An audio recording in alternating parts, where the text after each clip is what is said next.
Right off the bat, I apologize. I did not have time to get video. It's just getting ready for VO Atlanta. It took way too long, so we'll make it work today. Punch and roll. Have you heard of that? First off, I want to say, I apologize. Shut up! Totally didn't have time to get video for Adobe Audition, Audacity, Reaper, and Pro Tools for this, but we do have images, so you should be able to follow along. If you've been a talent for a long time, you've probably heard about punch and roll, but if this is your first time, it's a recording technique where you can quickly fix mistakes during a recording session by essentially punching in to re-record a section while seamlessly rolling forward from the point of the error. This is used a lot. I like it a lot. I usually do commercial auditions, so I don't use it for that, but a lot of people do for audiobooks because you want the pickup line to flow with the sentence that's prior. So here we go with the instructions on how to punch and roll with 4 main voiceover DAWs that most talent use. There are other ones out there, but I didn't have time for those. So we'll start off with Adobe Audition. Step 1, Control plus the record button.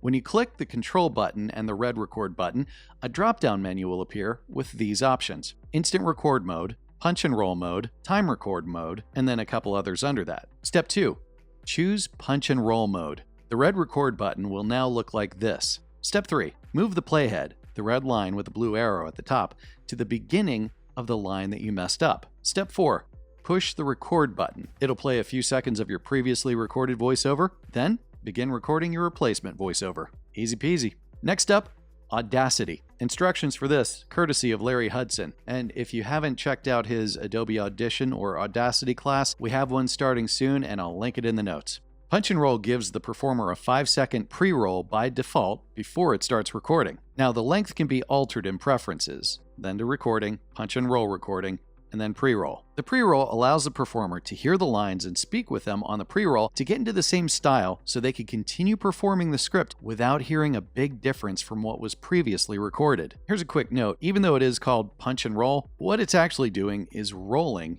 and then punching in to record. Also, oddly, you won't find a plugin named Punch and Roll in your plugins list, but it is there. Audacity's use of punch and roll is limited in that you can only record from the end of your track. If you place your playhead some other place on the track, it'll give you the pre-roll from there and will delete everything to the right on your track. Step 1, place your playhead at the end of the track. Step 2, go to the menu bar and click Transport, then Recording, then Punch and Roll Record, or use the keyboard shortcut Shift+D. And that's Audacity's punch and roll. Next up, Reaper.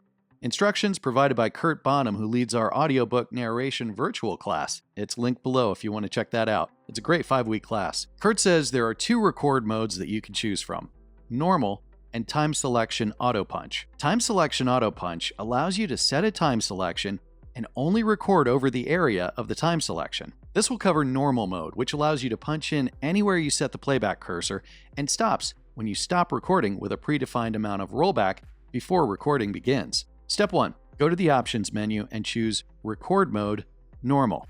Quick note, you can also right-click the Record button to make the same selection. Step 2, click the Options button and click Metronome/Pre-roll Settings.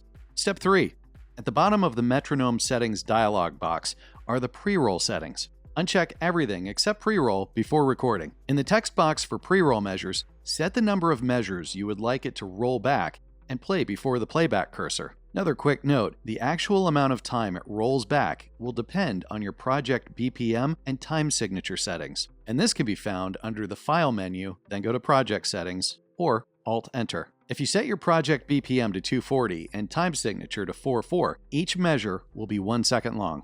In the above example, the pre-roll measure is set to 3, which will give a 3-second playback before the recording kicks in at the playback cursor. And that's it. You're now set up for pre-roll in Reaper. And if you want to dive a little deeper into the options for PNR, there's a great video by Steven Gonzalez. I'll link it in the notes. And finally, we're on to Pro Tools. Instructions provided by Adam Schneider, who offers our radio imaging training, and an on-demand Pro Tools video via provoiceovertraining.com. Step 1.